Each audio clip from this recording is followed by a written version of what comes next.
성도 여러분 안녕하십니까? 별미로 읽어보는 별미의 요한계시록. 이제 오늘부터 여러분과 같이 계시록 16장에 나오는 하나님의 일곱 대접에 속한 일곱 재앙을 읽어보는 시간이 되었습니다. 우리는 계시록 15장을 통해서 일곱 재앙이 단순한 재앙만이 아니라 어쩌면 그것이 성도들에 대한 굉장한 위로로 성도들에게 주신 하나님의 굉장히 중요한 위로의 권면의 메시지인 것을 보았어요. 재앙만이라고 하는 의미는 우리들에게 단순한 재앙의 의미가 아니라 파멸과 혼내주는 의미가 아니라 그 재앙을 통해서 주님께 돌아오라 돌이키라고 하는 하나님의 간절한 따뜻한 사랑의 호소가 들어있는 초청이라는 사실을 들어보게 되었습니다. 이제 이 시간은 계시록 16장을 여러분들이 읽어볼 차례가 됐어요. 이제 이 16장에는 드디어 하나님의 진노의 일곱 재앙이 내리는데 16장과 17장과 18장 그리고 19장까지 이제 연결이 되겠습니다. 이제 16장 한번 읽어보도록 합니다. 이렇게 돼 있네요. 계시록 16장 1절로 4절에 우리 주님께서 하나님의 진노와 재앙에 대한 음성이 들어있는데, 내가 들으니 성전에서 큰 음성이 나서 일곱 천사에게 말하되 너희는 가서 하나님의 진노의 일곱 대접을 땅에 쏟으라 하더라. 첫째가 가서 그 대접을 땅에 쏟음에 악하고 독한 헌대가 짐승의 표를 받은 사람들과 구우상에게 경배하는 자들에게 나더라. 둘째가 그 대접을 바다에 쏟음에 바다가 죽은 자의 피같이 되니 바다 가운데 모든 생물이 죽더라. 셋째가 그 대접을 강과 물들의 근원에 쏟음에 피가 되더라. 그러면서 내가 들으니 물을 차지한 천사가 가로되 전에도 계시고 시방도 계신 거룩하시니여 이렇게 심판하시니 의로우시다. 드디어 나오죠. 저희가 성도들과 선지자들의 피를 흘렸으므로 저희로 피를 마시게 한 것이 합당하다이다. 저희가 성도들과 선지자들의 피를 흘렸으므로 저희로 피를 마시게 하신 것이 합당하다이다. 또 내가 들으니 제단이 말하기를 그러하다. 주 하나님 곧 전능하신 이시여 심판하는 것이 참되고 의로우시다 하더라. 이렇게 나왔네요. 오늘 여기까지 한번 보도록 합니다. 이제 여러분 지난번에 미리 말씀드린 것처럼 여기 재앙이라고 하는 것은 공의의 하나님의 심판에 포함되어 있는 하나님의 복음을 거절한 그 일에 대한 이것에 대해서 공의의 심판이 있다는 말씀을 드렸어요. 성도들에게는 그 공의의 심판이 환난과 압제가 공의의 심판이표가 되는 거고, 성도들을 환난과 압제로 주었던 그 어둠의 세력들에게는 하나님이 환난으로 갚으시겠다. 이것은 공의의 심판의 표다. 데살로니가 후서 1장 4절로 7절에 있는 말씀입니다.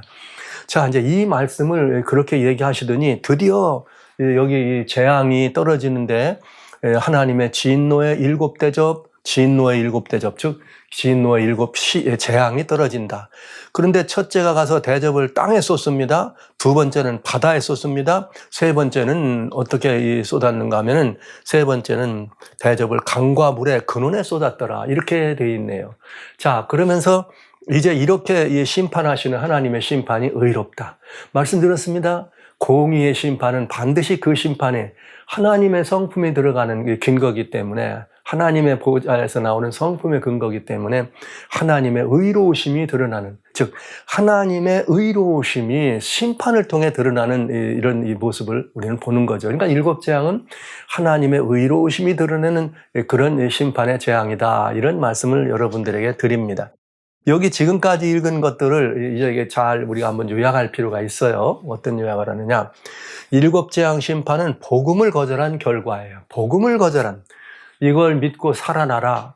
내가 내 아들을 보냈다. 그러니 누구든지 내 아들을 믿는 자는 누가 된다? 내 아들이 될 것이고 그는 심판에 이르지 않고 영생을 얻으리라. 이렇게 말씀하셨습니다. 그러면서 이제 이 특별히 그런 이 복음의 이야기가 요한계시록 12장 17절에서 이제 용과에 싸울 때, 13장은 짐승과 함께한 짐승의 대리자들이 어떻게 하는지가 나왔고, 14장은 하나님께서 어린 양과 함께한 하늘 백성이 무슨 일을 할 것인가.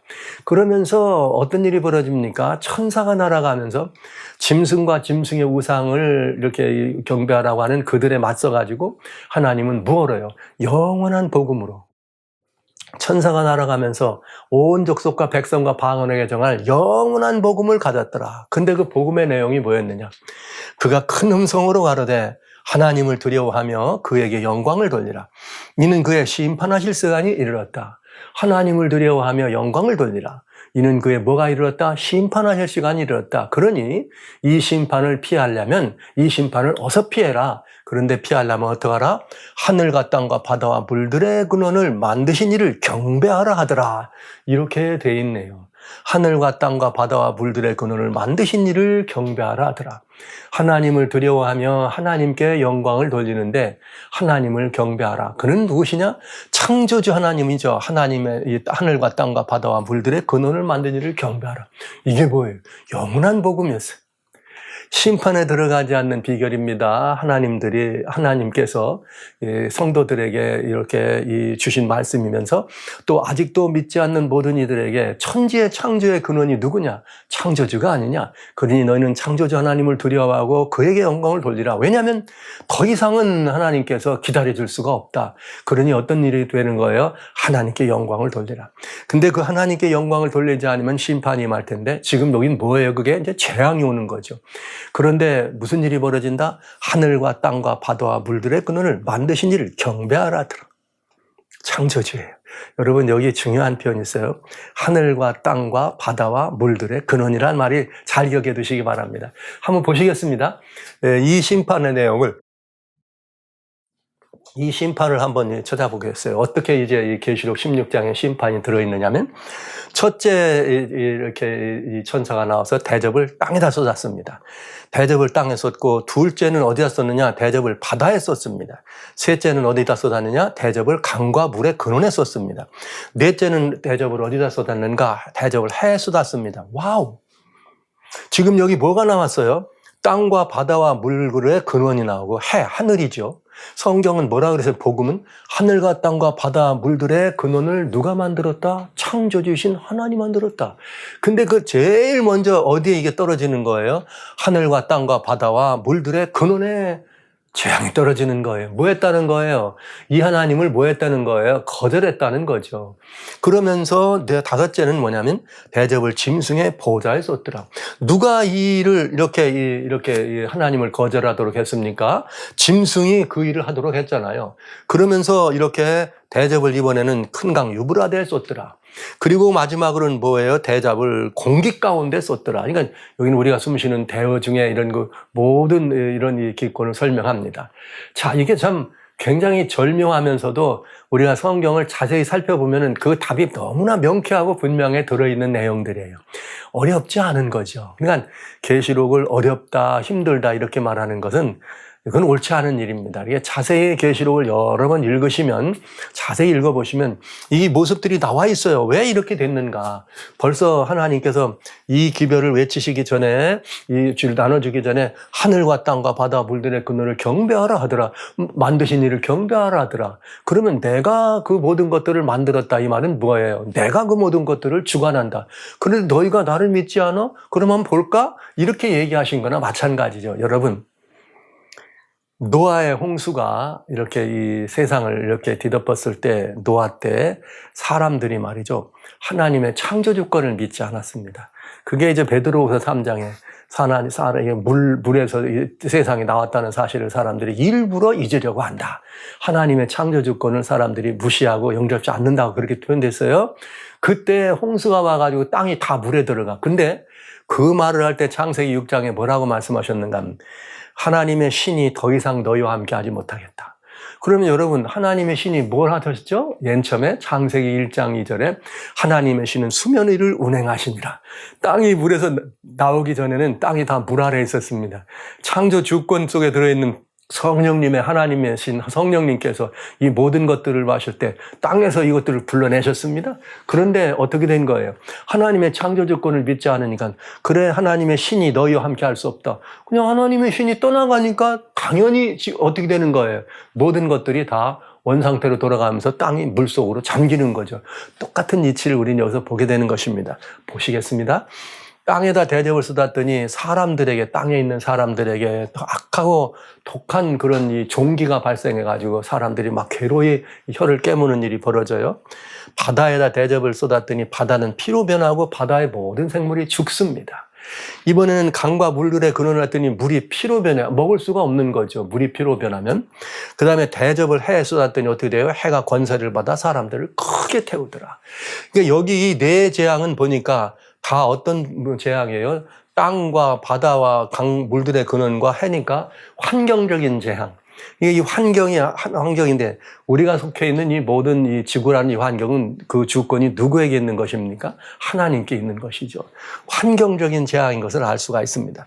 근데 짐승의 보좌를 쏟았다 그랬어요. 그런데 짐승은 뭐 한 거예요? 사람들로 하여금 하나님을 경배하지 못하고 짐승을 우상을 만들고 짐승의 표를 만들어서 뭐 하라는 거예요? 짐승을 경배하도록 한 것이요. 자기가 보좌에 앉은 거죠. 그러니까 짐승의 보좌를 쏟았더니 어떤 일이 벌어져요? 짐승의 나라는 어두워지고, 태양이 크게 태워지는데 더 막 이루어지는데 짐승의 나라는 어둡고 흑암이죠. 어두워지고 그 안에 있는 그의 경배한 모든 이들은 아프고 종기가 나더라. 그러니까 여기 아프고 종기가 났다. 질병이 창궐하더라 이 말이에요. 여기 이제 이 하나님께서 땅에 쏟았더니 땅에 사는 사람들에게 악한 독종이 있다. 짐승을 경배한 모든 사람들에겐 뭐가 일어난다? 독종. 그다음에 질병이 창궐한다. 이렇게 돼 있어요. 하나님을 떠난 이 사람들이니까. 자, 그다음에 큰 대접을 큰 강 유브라데에 쏟았더니 강이 말라서 동방에서 오는 왕들의 길이 예비되더라. 그리고 또 무슨 일이 벌어지는가? 이렇게 개구리같이 더러운 새 영이 나와서 저는 귀신의 영인데 무슨 일을 하는가 하면 아마겟돈으로 이 땅에 있는 임금들을 모으더라. 여기 이제 강이 말라 동방의 길이 예비되고 아마겟돈으로 모으더라. 이제 이것이 무슨 것을 의미하는지 이제 돌아봐야 되겠죠. 자, 대접을 공기 가운데 쏟았더니 큰 지진이 납니다. 만국이 무너집니다. 하늘에서 큰 중수가 한 달란트나 되는 거대한 우박이 떨어집니다. 그러면서 성이 세 갈래로 갈라집니다. 이 마지막이에요. 이렇게 일곱 재앙이 끝나면서 이 땅이 완전히 다 뒤집어지는 이 모습을 우리는 보게 되네요. 자, 이것이 일곱 재앙이었다. 그런데 다시 말씀드립니다. 이 일곱 재앙을 자세히 보시면 여기 첫 번째 네 재앙은 창조주를 경배하지 않은 이들에게 하나님이 창조주권을 가지고 계시다는 사실을 보여준 것이고, 그 다음에 짐승과 짐승의 우상에 경배하게 하도록 거기는 그것은 어떠한 거예요? 아무것도 아닌 거짓 신앙이고 그건 거짓 경배라는 사실이 드러난 것이고, 그 다음에 대접을 유브라데 강에 쏟았다는 말은 이제 또 그 쏟아서 동방에 오는 광의 길이 예비됐다는 말은 이제 이게 나중에 이따 아마 다음 시간쯤 보게 되겠죠. 보도록 합니다. 결국은 이렇게 되니까 하나님의 복음을 거절한 이들에게 복음의 거절한 대가가 그대로 쏟아지는 걸 보는 거예요. 그대로 쏟아지는 걸 보는 거예요. 왜냐하면 이 계시록에 나오는 계시록 14장 6절로 7절은 첫째 천사, 셋째 천사는 뭐라고 그러죠? 여기 나올 때 이렇게 말하잖아요. 절부터 셋째 천사가 나오면서 짐승과 그의 우상에 경배한 사람들을 쉼을 얻지 못하더라. 그리고 막 그냥 이렇게 큰 고통을 받는 모습을 셋째 천사가 우리에게 보여줘요. 근데 지금 그 모습을 우리는 여기서 보고 있는 것입니다. 그러니까 일곱 재앙이란 말은 복음을 거절한 자들에게 내리는 것이 너무나 분명하고 그 복음의 내용도 특별히 이렇게 이 선악의 싸움을 13장과 14장에서 하면서 14장에서 주었던 그 복음을 거절한 결과가 바로 이렇게 직접적으로 나타난다는 것을 우리는 알게 된 거죠. 자, 여기에서 이제 우리가 한번 좀 따져볼 게 있어요. 여기서 이제 뭘 우리는 좀 따져볼 필요가 있느냐면은 먼저 하늘과 땅과 바다와 물들의 근원을 만드시니 이 창조주를 거절한 결과, 그러면 이제 이 내용들이 나오죠. 그러면서 뭘 보여준 거예요? 창조 주권을 누가 가졌느냐를 보여준 거죠. 그 다음에 짐승을 경배한 결과 거짓 종교의 실체는 무엇인지를 보여준 것입니다. 그리고 재림의 징조는 완성되지만 용은 거절한다. 이건 뭐냐면 강이 말라 동방에서 오는 왕들의 길이 예비됐다. 아마겟돈에 이렇게 왕들이 모은다고 하는 것은 동방에 오는 왕들의 길을 예비된 이 길을 막기 위해서 아마겟돈으로 세상의 임금들을 먹는 거죠.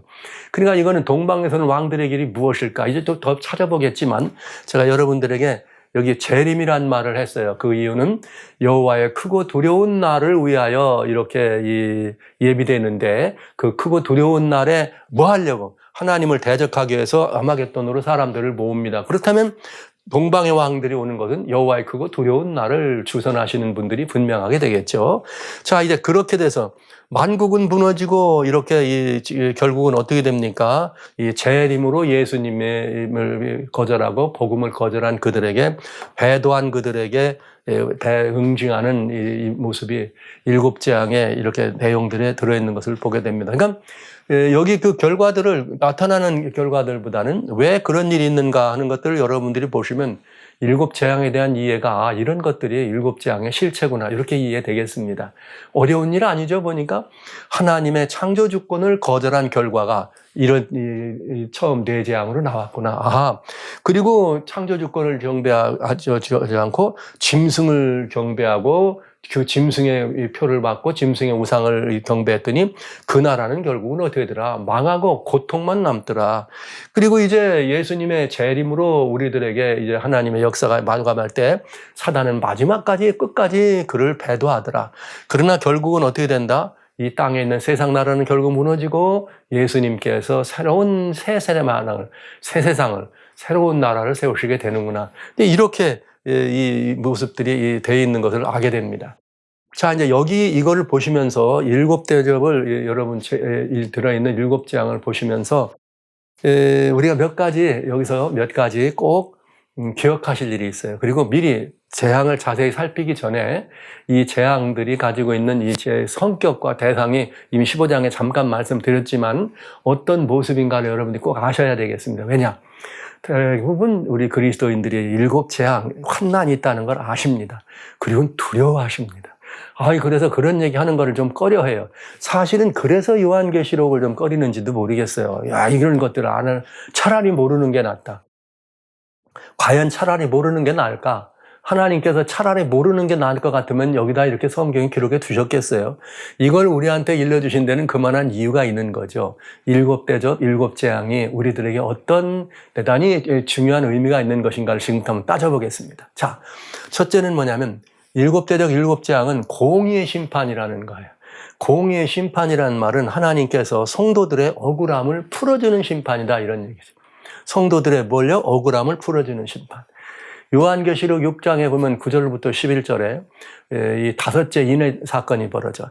다섯째 인을 떼실 때에 제단 아래에 있는 영혼들이 어떻게 합니까? 하나님 앞에 호소합니다. 저 땅에 있는 자들을 심판하여 언제까지 우리들의 억울함을 풀어주지 않겠습니까? 이게 기도하는 거죠. 제단 아래에 있는 영혼들. 기억하세요? 제단 아래 영혼들이. 호소했더니 너희는 가서 잠깐 흰옷을 주면서 이거 입고 잠깐 쉬어. 그 다음에 너희 동료 형제들도 너희처럼 죽임을 당해서 죽임을 당한 자의 수, 즉 순교자의 수가 찰 때까지 기다려. 그때 되면 네 억울함을 풀어줄 거야. 그리고 그때가 언제예요? 성도들의 억울함을 풀어주는 공의의 심판.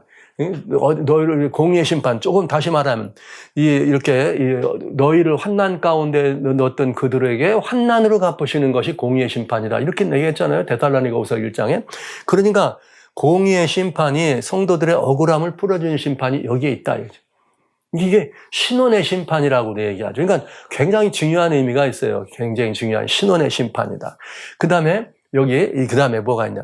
그렇기 때문에 성도들의 억울함을 풀어주는 것이기 때문에 성도들은 이 재앙에서 어떻게 된다? 빠진다. 고로 아까 말씀드렸지만 이 재앙은 두려움의 대상이다. 두려움의 대상이 아니다.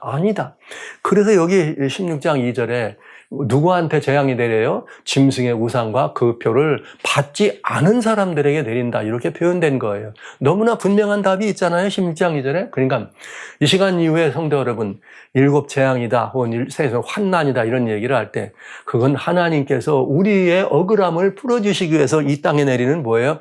심판이요. 무엇으로 떨어진다? 재앙으로 떨어지는 심판이다, 이렇게 기억하시면 되겠습니다. 자, 그러니까 더 이상 뭐가 아니다? 두려움의 대상이 아니라는 것 여러분 꼭 기억해 주십시오. 이걸 여러분들이 꼭 기억해 주실 내용이 바로 이 중요한 의미가 거기 있습니다. 그래서 왜 그건 두려웠고 걱정해야 될 것이 아니냐면 이런 거예요.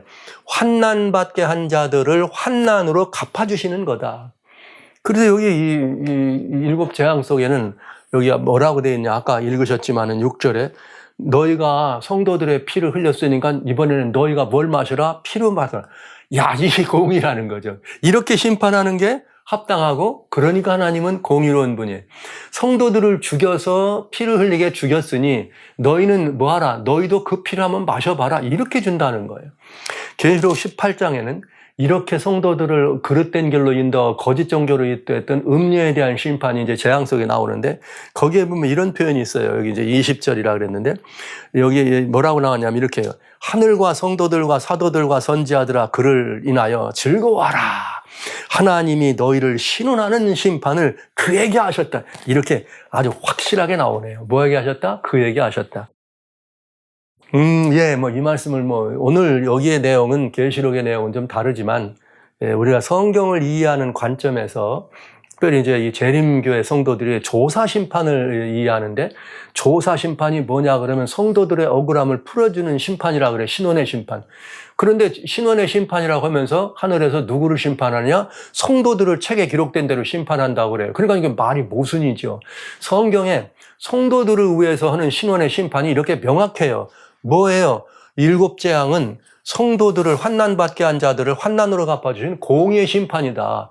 하나님께서 여기 뭐라 그랬느냐? 신원의 심판을 하나님이 너희를 신원하는 심판을 저희에게 하셨다. 즉 환난받게 하는 자들에게 해주셨다. 이렇게 돼 있어요. 그러면 여기 이런 심판이 있는데 왜 성도들을 이렇게 심판한다고 하는 이건 좀 이렇게 이 성경에 대한 상당히 많은 이해에서 위격됐다는 사실 여러분들이 꼭 알아주시면 좋겠습니다. 그러니까 7 재앙이 바로 그런 의미가 있는 거죠. 환난받게 한 자들을 환난으로 갚아준다. 그래서 하나님의 의로우심이 드러나는데 이것은 복음에 관한 이야기이기 때문에 복음을 거절한 이것이었기 때문에 재앙으로 심판이 내려진다. 주권에 대한 주권적 심판이 아니라는 의미예요. 그 다음에 하나님의 의로우심이 드러나는 것이기 때문에 하나님의 의는 목표가 어디에 있다? 지난 시간 말씀드렸어요. 의와 공의의 목표는 사랑에 있다 그랬어요. 그러니까 이 의의 점이 드러나는 이유는 양심을 일깨워서 어떻게 하는 거예요? 회개로 이끄시는 것이에요. 최후의 초청입니다. 돌아오라. 그래서 여기 계시록 16장에는 7 재앙이 나오는데 그중에 첫째, 둘째, 셋째 재앙까지는 회개하지 않더라, 회개하지 않더라 이런 표현이 없어요. 그런 다음에 4번째 재앙부터는 회개하지 않더라 이렇게 되어 있습니다. 그러니까 지속적으로 첫째, 둘째, 셋째는 하나님께서 뭐 하는 거예요? 회개를 촉구하시는 재앙이었다는 것을 알 수가 있죠. 그래서 양심을 일깨워 회개를 이끄시는 하나님의 초청이다. 그리고 또 뭐예요? 짐승의 보자기가 떨어지는 걸 보셨죠? 참된 경배의 대상이 누구인지를 만천하에 드러내는 거죠. 그래서 하나님의 의로우심이 드러나는 거. 무슨 의? 복음을 통해 나타난 의로우심. 하나님을 경배하라. 이런 하나님이 모든 것들의 주권자이심을 보여주는 참된 경배의 대상이 누군지를 보여주는 재앙이 7 재앙이다. 그리고 용과 짐승과 거짓 선지자. 이거 이제 6째 재앙부터 나오는 이야기입니다만은 여기는 뭐냐면 어둠의 세력. 이 땅에 이런 재앙을 가져오도록 사람들을 이끌고 이 땅에 이런 재앙에 임하도록 그 앞에서 추선해서 세상으로 하여금 재앙 가운데 빠지게 한 장 본인들이죠. 용이 있어요. 사단, 근본. 그 다음에 용으로부터 권세를 받은 짐승. 그 다음에 또 이 짐승의 앞에서 이 모든 거짓 미혹으로 사람들을 미혹한 거짓 선지자. 이들이 뭘 하느냐? 이런 재앙이 있을 때 회개하느냐? 안 하더라. 이들은 회개하지 않고 오히려 하나님을 회방하는데 뭘 하느냐?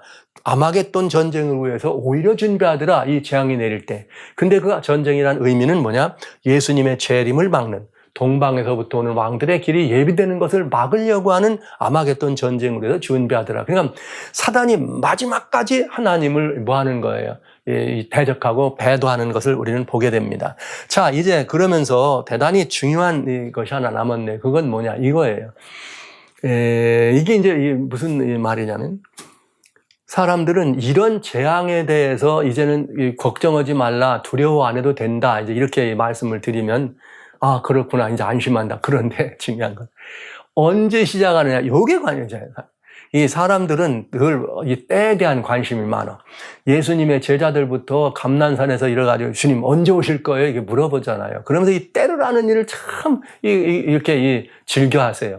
그래서 기독교 역사가 지난 2000년 오는데 주님께서는 마태복음 24장 36절에 그날과 그 시는 아무도 모른다. 알려고 하지도 말아라. 그냥 너희들은 뭐만 하면 된다? 잠자지 말고 깨어서 여기 데살로니가서 5장에는 뭐라고 되어 있어요? 깨어 있으면은 너희도 알 수 있다. 도적같이 임하지 않는다. 이렇게 됐거든요. 왜? 징조들이 있기 때문에. 그런데도 사람들은 늘 뭘 알기를 원해요? 때를 알기를 원해. 그 일곱 재앙은 언제 오느냐? 그럼 일곱 재앙이 내리는 때가 언제냐 궁금해. 그러니까 왜 그런가? 이 시기를 알고 때를 아는 일을 굉장히 걱정하고 중요하게 생각하는 이유는 뭐냐면 이런 것 같아요. 그때까지는 좀 안심되지 않을까. 그러니까 지금까지는 좀 이렇게 머물러 살다가 그때가 되면 뭔가 좀 하면 되지 않을까 하는 이런 이제 그런 이 문제들, 어쨌든 여러 가지 이유가 있겠습니다만, 우리 주님께서 때를 정확하게 그날 그 시를 알려주신 이유는 하나님의 굉장히 큰 사랑에서 그렇게 침묵하셨구나. 그걸 알 수가 있어요. 그러나 왜요? 만약에 예수님이 언제부터 이렇게 오신다든지 날짜까지 정해놓고 언제 이렇게 재앙이 떨어진다 하면은 그 재앙 떨어지기 전까지는 어떻게 살아요, 사람들이? 다 마음대로 막 이렇게 열심히 살다가 그 온다고 날 정해주고 성경에 있는 바로 그 전날 화끈하게 회개하려고 할 거 아니에요. 그래서 확실하게 한번 회개하면 뭐가 되겠다 이런 생각할 수도 있잖아요.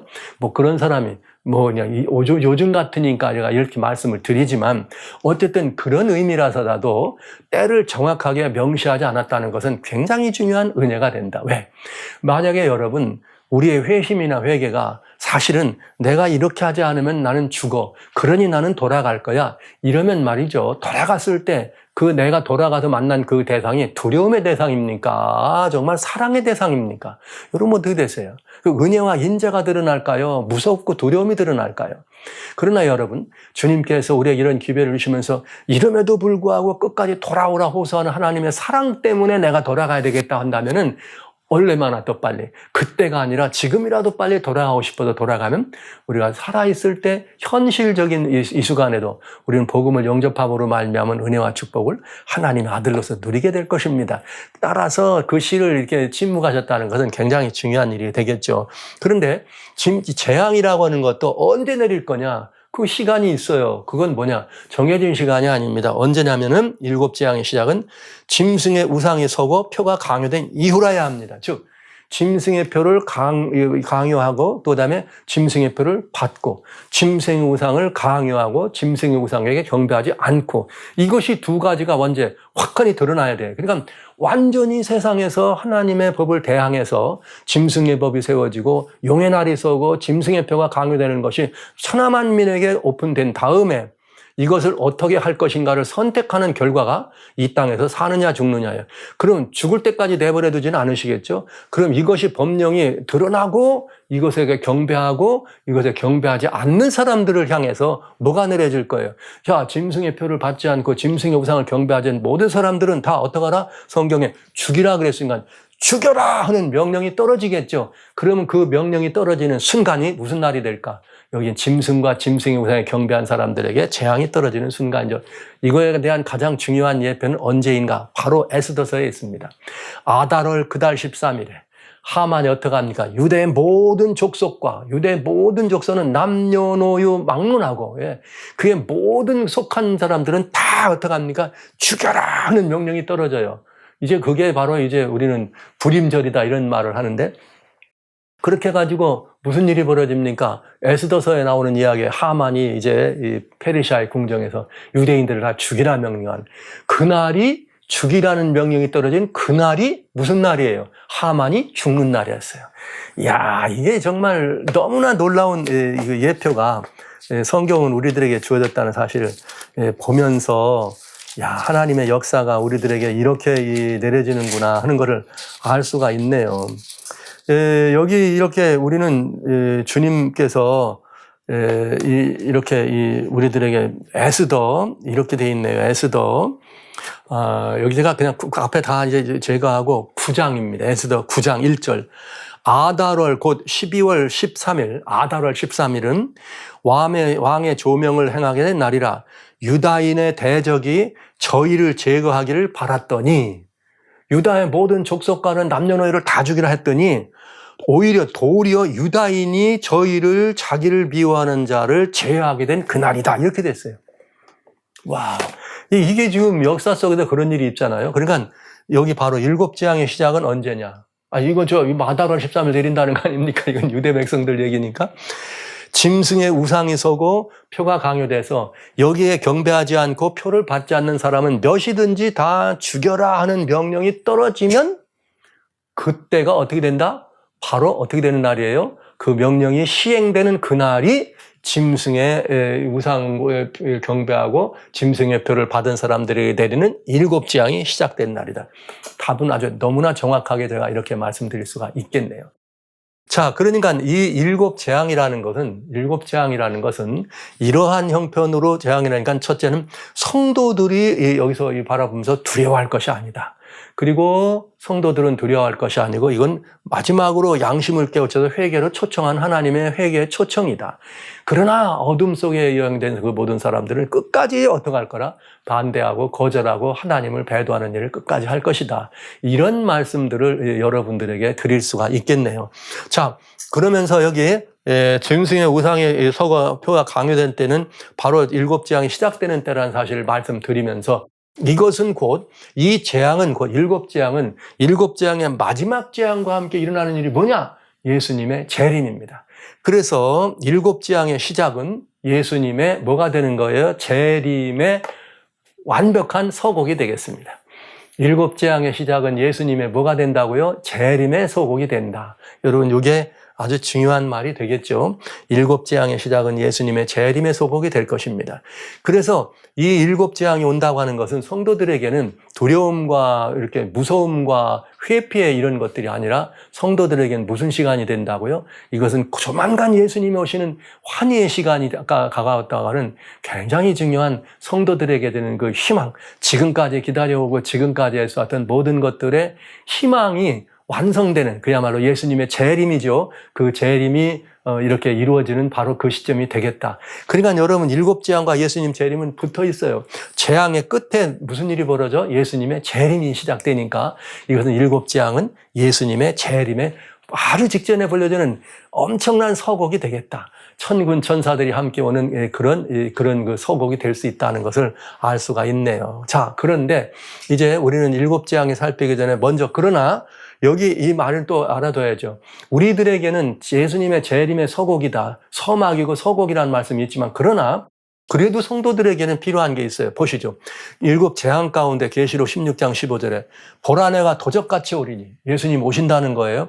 누구든지 깨어 자기를 옷을 지켜 벌거벗고 다니지 아니하며 자기의 부끄러움 보이지 않는 자는 복이 있도다. 그러니까 옷을 벗지 말라는 거죠. 이 옷은 무슨 옷입니까? 갈라디아 3장에 주님께서 27절, 28절, 27절에 우리가 다 26절에는 예수님을 믿음으로 말미암아 하나님의 자녀가 되고 27절에는 다 그리스도 예수의 믿음으로 우리가 다 침례를 받으면 예수님으로 뭘 입어? 옷 입었나니. 그러니까 우리들은 다 뭘 입은 사람들이에요? 예수 그리스도로 옷 입은 사람이에요. 각자 이것은 개인의 고백입니다. 우리 아버지가 고백했으니까 나도 고백, 이게 아니에요. 개인의 고백입니다. 누구든지 깨어서 그런데 그때 입혀준 예수님의 옷, 의의 옷이에요. 영생의 옷이에요. 이건 구원의 옷입니다. 이 옷을 뭐 하지 말라? 벗지 말라. 벌거벗지 말라. 근데 이게 언제 내린다냐면 아마겟돈 때 내리는 이야기입니다. 그러니까 이 말씀 속에서 우리는 뭘 봐야 되는가? 짐승을 경배한 자들에게는 일곱 재앙이 있다. 어디서 내려오는 일곱 재앙이요? 하나님이 그들에게 주시는 일곱 재앙입니다. 그러나 이들이 일곱 재앙을 받는데 다 회개한다고요? 안 한다 그랬잖아요. 그러면 회개하지 않고 오히려 하나님을 대적하는 사람들은 이런 재앙들이 임할 때 반대로 뭐 할 거예요? 성도들에게 뭘 줄 거예요? 악인들이 핍박을 하거나 성도들을 못 살게 구는 일이 있겠죠. 그러니까 짐승을 경배한 자들에게 일곱 재앙이 내릴 때 성도들에게 악인들이 주는 핍박이 있다. 그래서 예수님은 이 재앙은 이거는 뭐 죽고 사는 게 그런 재앙이지만 여기는 성도들이 정말 굉장히 극심한 그런 믿지 않는 사람들로부터 오는 어둠의 세력으로 받는 환난이 있습니다. 그러니까 이걸 보고 때로는 야곱의 환난이다 이렇게 말하기도 하고 야곱의 환난이라 말하기도 하고 이것은 마지막 최후에는 개국 이래로 없는 그런 환난이 되겠습니다. 그러니까 이게 다 개국 이래로 없는 환난 중에 그 환난 중에 성도들은 하늘이 주는 환난 핍박이 아니고 뭐가 주는 악인들이 주는 마지막 핍박이 되겠다. 그러나 여러분 이 악인들이 마지막 주는 핍박이지만 이것이 있기 때문에 뭐라고 하는 거예요? 끝까지 예수님 믿는 것을 포기하지 말아라. 끝까지 예수님을 어떡하라? 경배하고 예수님을 믿고 붙들어라. 믿음으로 붙잡으라. 이 말이잖아요. 그러니까 여러분 기억하세요. 환난은 있다. 환난은 있다. 그러나 뭐는 없다? 순교는 걱정하지 말라. 여기 도적같이 깨어 자기 옷을 이렇게 벌거벗고 다니지 아니하면 그는 부끄러움을 당치 아니하고 어떻게 하는 자가 여기는 복이 있다 그랬어요. 여러분 성경에는 다양한 많은 복들이 있습니다. 다양한 복. 근데 복 중에 복은 뭐냐? 여호와께서 거기에서 그들에게 복을 명하셨나니 곧 영생이라. 주님의 명령은 뭐냐? 그건 영생입니다. 그러니까 이 복 중에 복은 영생이다. 그러니까 여러분 예수님으로 입은 그 옷을 뭐하지 않으면 벗지 아니하면 끝까지 우리들이 입고 벗지 아니하면 그는 어떻게 된다? 이제 도적같이 오지 않고 주님 오시는 것을 영접할 뿐만 아니라 환난은 있을 수 있지만 순교는 없다. 죽지 않으니까 걱정하지 마시기 바랍니다.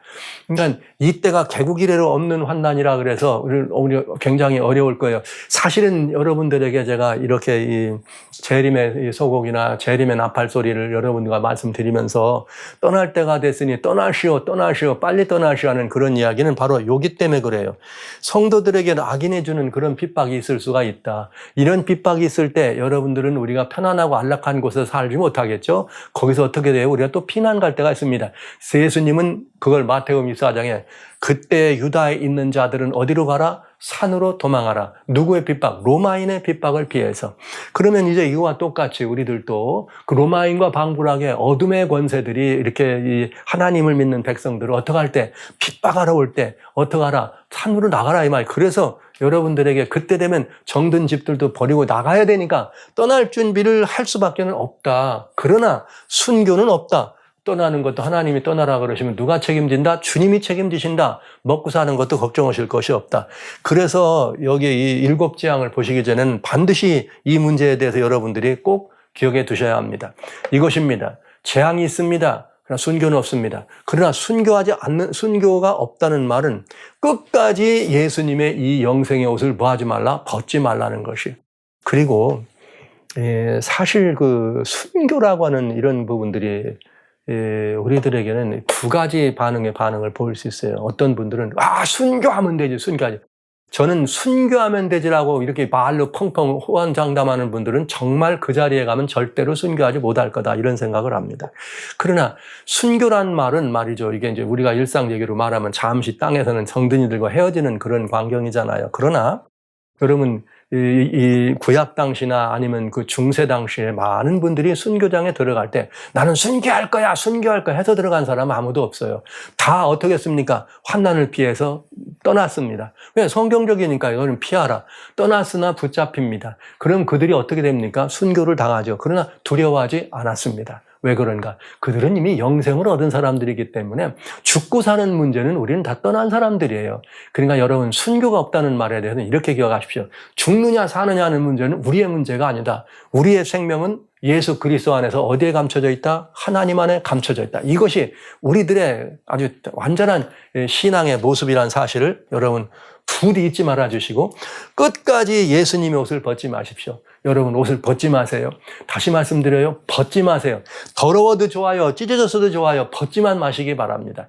어떤 분들은 그냥 옷을 깨끗이 하는 것에만 집중적으로 하다가 더러우면 벗어버리면 이건 큰일 나는 거죠. 그래서 오직 믿음으로 오직 예수님을 믿음으로만 이 옷을 벗지 않을 수 있습니다. 예수 그리스도가 여러분의 영생의 주인이십니다. 이미 이 영생을 주신 예수님 안에 여러분이 계십니다. 여러분 우리들은 우리들의 생명이 그리스도와 함께 예수님 안에 감춰져 있다고 하는 이 사실에 대해서 여러분 항상 믿음으로 영접하시고 항상 이 말씀을 주장하시면서 어떤 일이 우리들 앞에 일어나거나 어떤 상황이 우리들한테 닥쳐온다 할지라도 두려워하지 마시고 주님의 이런 그 은혜 가운데에서 항상 믿음으로 승리할 수 있는 일상, 아마겟돈 환난이 온다 할지라도 그때 무슨 야곱의 환난이 올지라도 골로새 3장 3절 이는 너희가 죽었고 너희 생명이 그리스도와 함께 하나님 안에 감추어져 있으니 이렇게 돼 있어요. 우리의 생명이신 그리스도께서 나타나실 때에 너희도 그와 함께 영광 중에 나타나리라. 우리의 생명은 예수님과 함께 하나님 안에 감춰져 있다는 사실을 여러분 명심해 주시기 바랍니다. 이것이 일곱 재앙을 살피기 전에 먼저 여러분과 제가 좀 이렇게 따져볼 일이에요. 따져볼 일. 그래서 왜 제가 여러분들 떠나야 된다고 말하느냐? 그 이유가 있다는 거죠. 이 세상은 하나님께로부터 일곱 재앙을 받지만 악한 사람들이 회개하지 않는 사람들이 있기 때문에 그들은 어떻게 한다? 하나님 백성들에게 이런 엄청난 핍박을 할 수가 있다. 왜냐하면 자기들 목숨을 걸고 핍박을 할 테니까요. 그래서 성경은 그때 그것을 피하기 위하여 도망가라고 얘기하신 것이에요. 자, 그래서 여러분들은 그런 필요를 위해서 지금 미리 준비하는 것은 매우 지혜로운 삶이 될 수 있습니다. 그러나 여기에 있든 어디에 있든 도시에 있든 떠났든 아니면 어디든 여러분 우리는 예수님의 옷을 입은 사람들로 항상 존재해야 된다는 사실, 여러분 오늘 여기까지만 보도록 하겠습니다. 이제 우리는 일곱 나팔 가운데 일곱째 나팔이 울려졌습니다. 이제 일곱째 나팔이 울려지고 일곱 재앙이 시작됩니다. 일곱째 나팔 심판은 역사적으로도 마지막이고 이제 구속의 역사로도 마지막 시간인 일곱째 나팔. 그리고 우리는 그 일곱째 나팔의 마지막에 하나님으로부터 심판은 마지막 심판입니다. 이제 이렇게 일곱 재앙의 모습을 오늘 여러분들에게 일곱 재앙의 의미를 성격과 그 모든 것들을 일목요연하게 미리 말씀드렸어요. 성도들이 거기서 얻는 교훈이고 또 의로우기 때문에 미리 말씀드리고, 이제 다음 시간부터는 일곱 재앙을 조금 이렇게 하나씩 자세히 살펴보는 시간을 갖도록 그렇게 하겠습니다. 성도 여러분, 벗지 마세요. 벗지 마세요. 벗지 마세요. 여러분이 입으신 예수 그리스도께서 여러분들에게 입혀주신 이 복되고 아름다운 이 옷, 정말 이 복되고 아름다운 이 옷, 우리의 생명은 어떻게 그리스도와 함께 하나님 안에 감춰졌다는 이 사실이 여러분 모두를 정말 위대한 복음의 수혜자로서, 위대한 복음의 뭐로서요, 또 이 수보자로서 여러분이 늘 간직하고 지키셔야 될 하나님의 굉장히 중요한 약속이라는 말씀을 믿으시면서 두려워하지 마시고 평화로운 마음으로 이 재앙들이 다가올 때, 아, 이제 예수님의 재림의 소곡이 울리는구나, 이렇게 생각하시면서 오히려 환희와 기쁨으로 이 시간을 맞이할 수 있는 그런 복된 준비가 있었으면 참 좋겠습니다. 여러분 모두를 이 복된 자리에 함께 하시도록 여러분을 초청합니다.